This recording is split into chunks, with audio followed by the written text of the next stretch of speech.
Andrea Powell works directly with children who've been sold for sex in Washington, D.C. Most of the girls that we work with come from a broken home, maybe a single-headed household.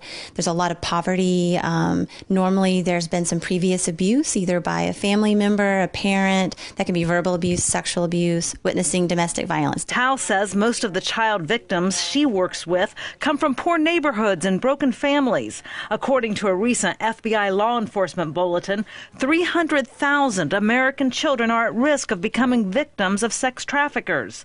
The children often are forced to travel far from home, and their lives revolve around violence, forced drug use, and constant threats. The FBI is calling sex trafficking in the U.S. a problem of epidemic proportion. When we're talking about something that's being called an epidemic by the FBI, we need a culture shift. We need people to understand, no, this is not just a dirty 14-year-old girl who's made some bad choices. This is a child.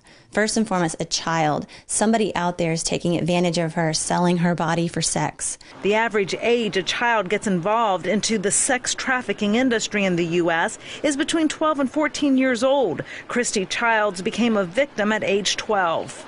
No matter where we would pull in at different truck stops, there were always other truckers, and they would talk on those CBs to let other truckers know that I was available.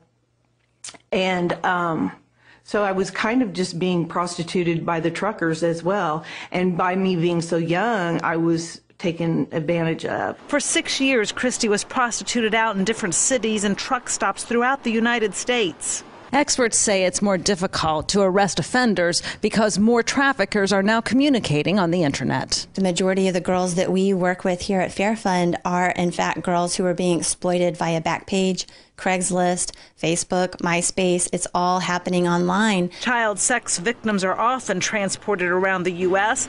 and provided counterfeit identification to use in the event of arrest. Rhonda Pence, Press TV, Washington.